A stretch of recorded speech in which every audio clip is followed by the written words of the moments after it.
తాకట్లో ఉన్న మీ బంగారాన్ని విడిపించి ఆ రోజు ఆన్లైన్ రేటుకి కొంటాం. Sharma gold company. నమస్కారం, వెల్కమ్ టు సుమన్ టీవీ. నేను గీతాంజలి. ప్రస్తుతం మనతో పాటు భారతీ శంకరపీఠం వ్యవస్థాపకులు, ప్రముఖ ఆధ్యాత్మికవేత్త, బ్రహ్మశ్రీ అన్నవరపు తిరుపతిమూర్తి అవధాని గురువు గారు ఉన్నారు. వారితో మాట్లాడదాం. గురుగారు నమస్కారం అండి. ఓం శ్రీ మహాగణాధిపతయే నమః. గురుగారు, మార్చి 29 ఫాల్గుణ మాసం అమావాస్య. మళ్ళీ మామూలుగానే అమావాస్య కీడని అంటారు, అందులోనూ షష్టగ్రహ కూటమి ఉంది. అవును, ఆ ప్రభావం కూడా ఉంటుందన్న. అసలు కీడు అంటే ఎవరికి కీడు జరగబోతోంది, ఎలాంటి కీడు, వాటి నుంచి బయటపడాలంటే ఎలాంటి పరిహారాలు చేసుకోవాలి, వివరించండి. ఓం యత్తే దేవా అదధర్భాగధేయమమావాస్యే సంవసంతో మహిత్వా సా నో యజ్ఞం పిపురుహి విశ్వవారే రయిన్నో ధేహి సుభగే సువీరం. అమావాస్య మహాకీడు, పరమకీడు, ఉత్కృష్టమైన కీడు అని చెప్పి మన వాళ్ళందరూ అంటూ ఉంటారు.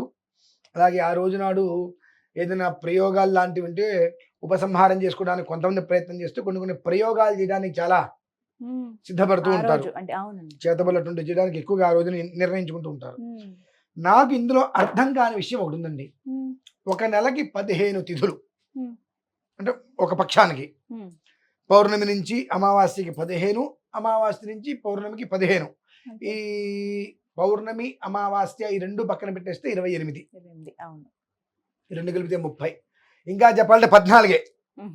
అంటే శుక్లపక్షం రెండిట్లో వచ్చే తిథులు ఒకటే కాబట్టి పక్షం మారుతుంది కాబట్టి కొన్ని 30 తిథులుగా వేసుకుందాం. మనం మళ్ళీ మనోభావాలు దెబ్బతీస్తాయి కొంతమందికి. అంటే ఆ మనోభావాలు అంటే కూడా ఎవరికి తెలియదు. మళ్ళీ ఆ మనోభావాలు దెబ్బతింటుంటాయి చాలా మందికి. 30 తిథులు బాగుంది. ఈ 30 తిథులలో నందతిథి, రిక్తతిథి, భద్రతిథి 3 రకాల తిథులు ఉన్నాయి. ఇప్పుడు నాకు 40 సంవత్సరాలమ్మా. నాకు 7వ ఏట ఉపనయనమైంది. అంటే 33 సంవత్సరాలు అయింది నాకు ఉపనయనమై. అక్కడి నుంచి రోజు నేను సంధ్యానం చేసుకుంటూ వస్తున్నా. కానీ ఈ 33 సంవత్సరాలలో ఎక్కడా కూడా కీడు తిథి నాకు ఎక్కడ రాలా. నందతిథి, రిక్తతిథి, భద్రతిథిని నేను చూసా. కీడు తిథి అనేటువంటిది నేను ఎక్కడా కూడా చూడలా. అదే నాకు అర్థం కావట్లా. నేను దీని మీద కాస్త రీసెర్చ్ చేయగా నాకు అనిపించింది నిజమే కీడే. ఏంటి కీడు? అమావాస్య అనగానే 10 మంది జీవితాలని నాశనం చేయాలని చెప్పి కొంతమంది నెగిటివ్గా ఆలోచించే వారి మనస్తత్వాన్ని మించినటువంటి కీడు ఇంకొకటి లేదు అని. అంటే మనమే కీడు మనుషులం. ప్రపంచంలో మనకు మించినటువంటి కీడు మనుషులు లేరు.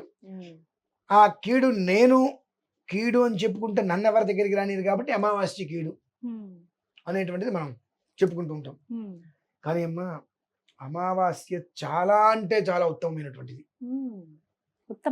చాలా ఉత్తమమైంది. ఇంకా ఒక మాటగా చెప్పాలంటే షష్ఠగ్రహ కూటమి అనేటువంటిది అమావాస్య వలన రాబట్టి దేశం అనేటువంటిది కనీసం మాత్రం క్షేమంగా ఉంటుంది. అమావాస్య నాడు కనుక కాకుండా వేరే ఏదైనా షష్ఠగ్రహ కూటమి వచ్చిందంటే మీరు రాసి పెట్టుకోండి, ఉభయ భ్రష్టత్వం తప్పదు. అమావాస్య అంత మంచిదమ్మా. శ్రీకృష్ణ పరమాత్మే ధర్మయుద్ధాన్ని కాంక్షి అమావాస్య రోజు నాడు యుద్ధానికి విజయ ముహూర్తం కోసం నిర్ణయించాడు. అంతకన్నా మనం గొప్పవాళ్ళ మాట కాదు అని చెప్పడానికి మనమెంత, మన బ్రతుకెంత. అమావాస్యను పెట్టుకొని కీడు అంటే అందుకనే మనకు ఆ కీడు పట్టే శంకరుని బట్టి మనకు బ్రతుకు లేకుండా పోతున్నాయి. అన్ని తిథులలో పౌర్ణమి కన్నా 1000 రెట్లు గొప్పదమ్మా అమావాస్య. అదే అమావాస్య శనివారం రావడం యోగం కూడా. శనివారం వచ్చింది సార్. అమావాస్య యోగం. అష్టమి నుంచి లెక్కేసుకోండి. మొన్న అష్టమి శనివారం, మొన్న కాదు రేపు 22 అష్టమి శనివారం, ఖచ్చితంగా 8వ రోజు శనివారం అమావాస్య. ఒక 18 నక్షత్రాల వారికి ఏదైనా ప్రమాదం జరగవచ్చు. అందులో గత 20 రోజులుగా 30 రోజులుగా అనుభవించేటువంటి వాళ్ళకి కాస్త ఉపశమనం పొందవచ్చు. శనివారం రావటము అమావాస్య చాలా మంచిదమ్మా. దాన్ని కీడు అనుకోవడానికి వీల్లేదు. ఒక మగ మనిషితో ఇంకొక మగ మనిషి కూడా అర్ధరాత్రి నడవలేని పరిస్థితులు. ఇప్పుడు ఆడ మనిషి కాదు, ఇంకొక మగ మనిషే నమ్మలేని పరిస్థితులు. ఒక పశువుని ఇంకొక పశువు, ఒక పులిని ఇంకొక పులి నమ్ముతుంది. కానీ ఒక మనిషిని ఇంకొక మనిషిని నమ్మలేకపోతున్నాడని ఇక్కడ కీడు ఎవరిదమ్మా? ఎవరు? మనమే కీడు మనుషులు. మనకు మించిన కీడు ప్రపంచంలో ఎవరికీ లేదు.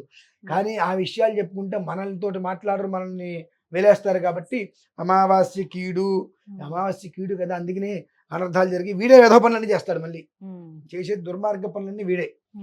అని ఎప్పుడు కూడా అమ్మ సర్వేషాం అమావాస్య అంటారు. ప్రతి మాసానికి ప్రారంభం. అమావాస్య రాత్రి గడిచింది అని అంటే ఆ చీకటి ఉన్నటువంటి ఘడియలు ఏవైతే ఉన్నాయో ఆ ఘడియలు నీ జీవితం నుంచి వెళ్ళిపోతున్నాయి. నువ్వు ఎలా తీసుకుంటావు అలా. ఆ చీకటి ఘడియలు నీ జీవితం నుంచి వెళ్ళిపోతున్నాయి, నువ్వు తీసుకుంటావా? అమావాస్య వచ్చేసింది, మేఘాల ఆకాశాన్ని కప్పేసేసి చీకటి అయిపోయింది అనుకుంటావు, నీ బ్రతుకుంది. మరి ఏం చేయాలండి ఈసారి? మామూలుగా ఎప్పుడైనప్పటికీ కూడా అమావాస్య అంటే ఇంట్లో ఎన్ని దీపాలు వెలిగిస్తే అంత మంచిది. ప్రత్యేకమైన పూజలు చేసినా చేయకపోయినా దీపకాంతులు మన ఇంట్లో వెలిగినటువంటి దీపకాంతులు ఒకవేళ కరెంటు పోయినా సరే ఆ దీపకాంతులు మన ఇంట్లో బంగారపు వర్ణంలో ఇల్లుని తీసుకొస్తే చూసారండి, అంతటి సువర్ణ ప్రకారంగా గృహం అవుతుంది. నువ్వు 10 పెడతావా, 20 పెడతావా, 100 పెడతావా, ఓపిక. ఆ అమావాస్య చీకటిని జయించగలిగేటట్టుగా దీపాలు ఉండాలి. అలా దీపాలు కనుక పెట్టినట్లయితే ఎప్పుడూ కూడా ఆనందకరమైన జీవితం భగవంతుడు ఇస్తాడు. అయితే ఇన్ని చెప్పి ఈ అమావాస్య తప్పుదని నేను చెప్పను. కాకపోతే షష్ఠగ్రహ కూటమి అనేటువంటిది 6 గ్రహాలు పాపగ్రహాలతో వచ్చినాయి కనుక, అవునండి, పాపగ్రహంతో కూడుకుని వచ్చింది కనుక దాని యొక్క ప్రభావంతో ఈ లోకుల్లో చాలా మంది పైశాచికత్వాన్ని ప్రదర్శన చేస్తారు. అంటే 4 రోడ్ల కూడలిలో ఈ దిష్టి తీసిన పడేయటాలు, కొన్ని రకాలుగా గుమ్మడికాయలు అన్ని పడేయటాలు. ఇప్పుడు ఇది వచ్చింది కాబట్టి కొన్ని ప్రదేశాలలో చాలా మంది ఈ దుష్ట ప్రయోగాది, క్షుద్ర ప్రయోగ, పంచగిరి ప్రయోగ, శల్యతంత్రాది ప్రయోగ, బగలాది ప్రయోగ, సూరి ప్రయోగ, వార్తాళి ప్రయోగ, వారాహి ప్రయోగ, నవచండీ ప్రయోగ, శతచండీ ప్రయోగ, బుద్ధిమాంద్యాది ప్రయోగ, మహామారి ప్రయోగ, వివిధ అభిధారిక ప్రయోగాలన్నీ కూడా చేస్తారు ఈ సందర్భంగా.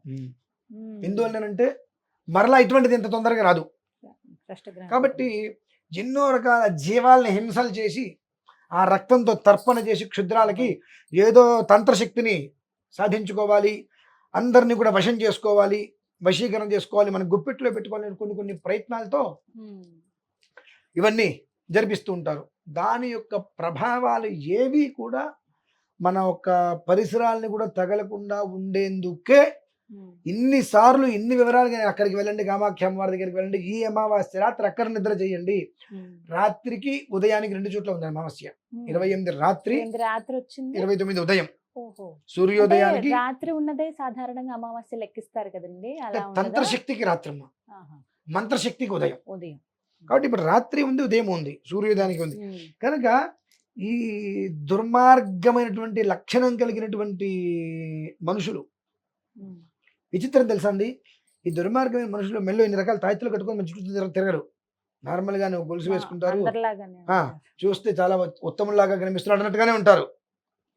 వాళ్ళు కొన్ని శక్తులు సంపాదించి మాట్లాడుతూ ఏదో రకాల మాట్లాడుతూ కూడా మనిషి మీద ప్రయోగాలు చేస్తారమ్మా. నేను చూసా.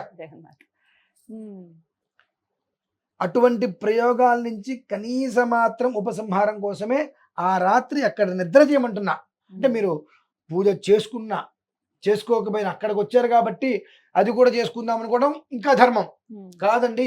మేము కనీసం నిద్ర చేసుకుంటామన్నా సరే కనీసం, కానీ ఆ రాత్రి అక్కడ నిద్ర చేసుకోవటం వలన ఇప్పుడు చెప్పే కొన్ని ఏవి సకల దుష్ట ప్రయోగ, క్షుద్ర ప్రయోగ, పంచగిరి ప్రయోగ, శల్యతంత్రాది ప్రయోగ, బగలాది ప్రయోగ, సూరి ప్రయోగ, వార్తాళి ప్రయోగ, వారాహి ప్రయోగ, నవచండీ ప్రయోగ, శతచండీ ప్రయోగ, బుద్ధిమాంద్యాది ప్రయోగ, మహామారి ప్రయోగ, వివిధ ఆభిచారిక ప్రయోగ, శనిపాత, అష్టాదశ పక్షవాత ప్రయోగ, గురుబాధ, వృశ్చిక తంత్ర, సర్పతంత్ర, శరభతంత్ర, నారికేల తంత్ర, నానావిధ అన్న పాన భక్ష్య భోజన మిశ్రితాది విషాది ప్రయోగాలు, 28 నక్షత్రాలు ఏవైతే ఉంటాయో అలాగే 27 రకాల ప్రయోగాలమ్మా ఇవి.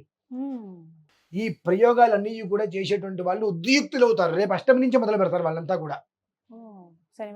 అష్టమి నుంచి మొదలు పెడతారు ఇక వీళ్ళు మొదలు పెట్టుకోవటాలు. ఈ యొక్క తంత్ర విద్యల్ని అనేక రకాలుగా దుష్ట సంహారంగా, అంటే దుష్ట సంహారము అంటే వాళ్ళ దృష్టిలో దుష్టులు అంటే మనం దుష్టులం, మన దృష్టిలో దుష్టులు అంటే వాళ్ళు క్షుద్ర ప్రయోగాలు చేసేవాళ్ళు మంచి వాళ్ళు కాదు. వాళ్ళ దృష్టిలో దుష్టులు అంటే ఎవరు? మనం. దేవతలకి రాక్షసులు, రాక్షసులకి రాక్షసులు దేవతలు అన్నట్టుగా వాళ్ళు రేపు అష్టమి నుంచి దాని యొక్క ప్రయోగాలు మొదలుపెట్టి చేస్తూ ఉంటారు. కనుక ఇన్ని 27 ప్రయోగాలు ఉన్నాయి మొత్తం. ఈ 27 ప్రయోగాలు వీళ్ళు మనలా కాదండి. ఒక పూట ఏదైనా తినేసేసి ఓపిక లేదు షేపాకి చేస్తా అంటానికి పూర్తిగా దాని మీద వాటి మీదే ఉంటారంట కదండి. చచ్చినా పర్లేదు నేనేం తినను అన్నట్టుగా కూర్చుంటారు వాళ్ళు. తాంత్రికానికి అదే ఉపయోగిస్తుంది. మన వాళ్ళు అట్లా కాదు, ఒక 5 నిమిషాలు చేసి కాసేపు బాగా చేస్తారే, ఓకే నీరసంగా ఉందిగా కాసేపు పక్కన కూర్చున్నామా లేదు, ఫోన్ పోనీ 5 నిమిషాలు ఓపిక లేదు, 5 నిమిషాలు పక్కన కూర్చోట్లా, ఇంకా వెళ్ళి వేరే వేరే యాక్టివిటీస్ చేస్తున్నాం. కాబట్టి మనం ఏం చేసినా ఇలానే ఉంటున్నాం. ఈ రేపటి నుంచి ఆ ఒక 28 రకాల ప్రయోగాలు అనేటువంటి వాళ్ళు ఈ అమావాస్యను దృష్టిలో పెట్టుకొని ఎంత శుభకరమైనదో, ఎంత యోగ్యకరమైనదో అంత అశుభంగా, అంత అయోగ్యంగా దాన్ని వృద్ధి చెందించారు అమావాస్య అనగానే. అన్ని రకాల ప్రయోగాలు అన్ని రకాలుగా అన్ని చోట్ల చేస్తూ ఉంటారు. కాబట్టి దాని నుంచి మనల్ని మనం రక్షించుకోవడానికి ఒక నిద్ర అయినా అక్కడ చేయండి. కామాఖ్య అమ్మవారి దగ్గర కనీసం మీరు పూజ చేయొద్దు, పునస్కారం చేయొద్దు, పోని మీకు అది ఏదైనా ఖర్చు అవుతుంది అని చెప్పేది నిజమో అబద్ధమో, ఎందుకు మనం ఖర్చు పెట్టుకోవాలి, ఓకే మంచిది శుభం.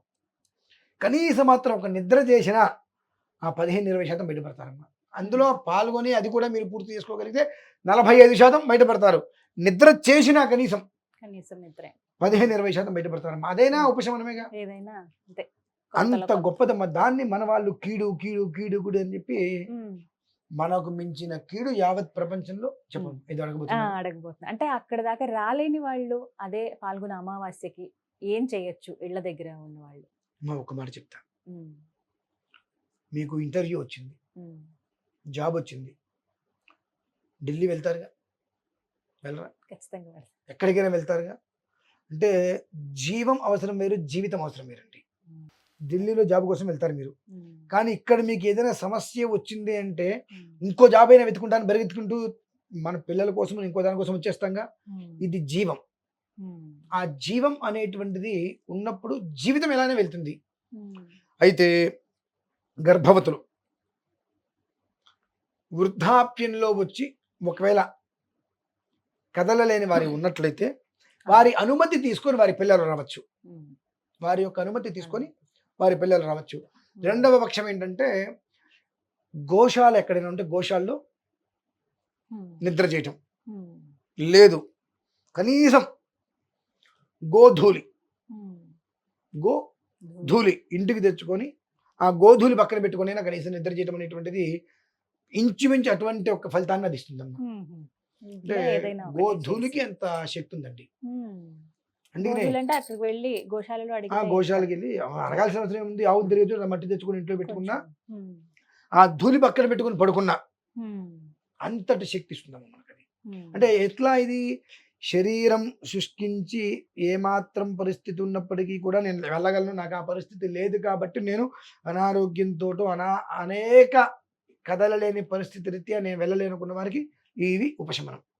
అదండి పరిస్థితి. ఈ విధంగా ఆ రోజున సాధ్యమైన వాళ్ళు వెళ్ళటమే శ్రేయోదాయకం. కామాఖ్య వెళ్ళండి, లేకపోతే గనక ఇళ్ళ దగ్గర ఈ విధంగా పాటించండి. ఈ కనీసం గోధూళి తెచ్చుకొని చక్కగా దగ్గర పెట్టుకొని ఆ రాత్రి నిద్ర చేసుకోగలిగితే చాలా శ్రేయదాయకం.